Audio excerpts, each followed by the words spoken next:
It's strange how the mind behaves at night. During the day, you move forward without thinking much. You solve problems.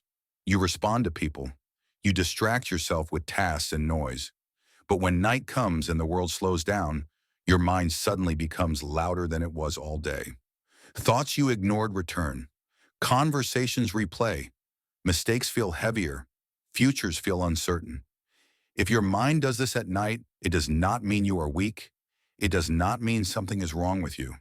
It means your mind finally has space to speak. Tonight, I want to show you why overthinking gets worse at night and how to stop feeding it using a simple Buddhist method that does not require effort, force, or control.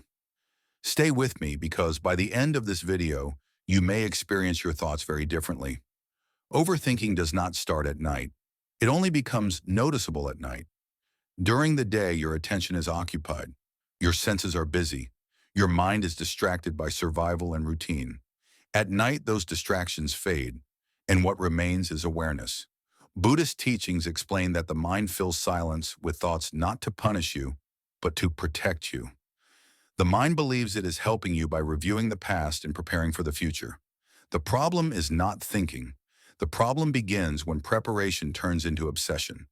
One thought becomes another, then another, then another, and suddenly your mind feels like a storm you cannot escape. Most people respond to this storm in the same way. They try to stop it. They tell themselves to relax. They try to distract themselves. They fight the thoughts. But Buddhism teaches something important here. Whatever you fight, you strengthen. Every time you argue with a thought, you tell your mind that this thought matters. Every time you say, I should not be thinking this, your mind hears, this is dangerous. Pay attention. This is why overthinking feels uncontrollable. Not because your mind is broken, but because it is overengaged. According to Buddhist wisdom, peace does not come when thoughts stop.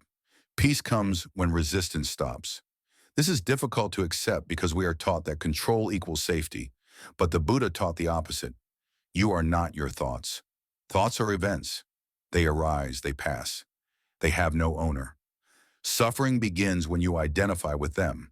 When a thought appears and you say, I am anxious, instead of, an anxious thought is present.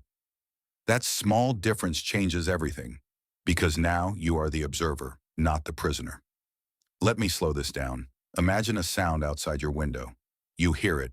You do not become it. You do not chase it. You do not argue with it. Thoughts work the same way, but we were never taught to treat them like sounds.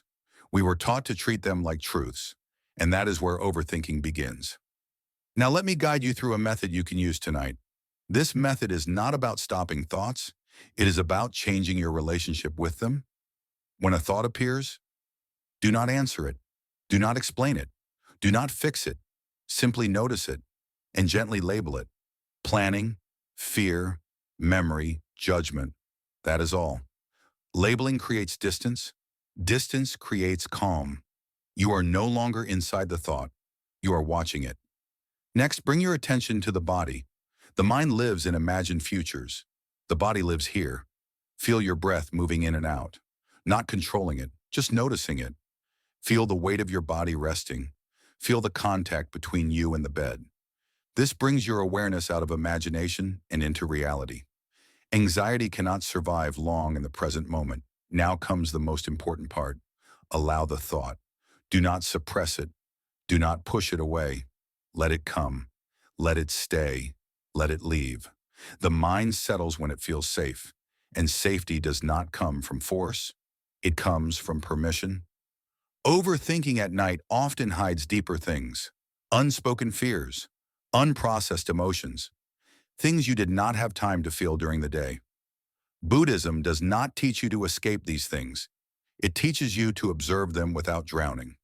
When the mind realizes it is not being attacked, it no longer needs to shout. You may notice moments of silence. Do not panic when they come. Silence does not mean something is missing. It means nothing is being resisted. Let silence be present without trying to hold it. Peace cannot be held. It can only be allowed. The night is not your enemy. It is the moment your mind finally asks to be understood.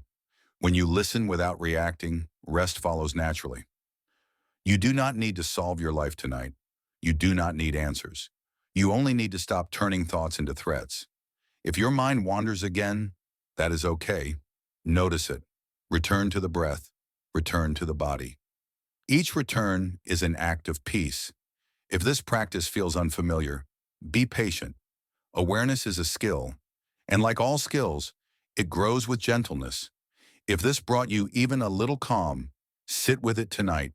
Let your thoughts come and go without becoming them. And if you want more clarity, more stillness, and practical Buddhist wisdom for overthinking minds, subscribe to Eldry Thoughts.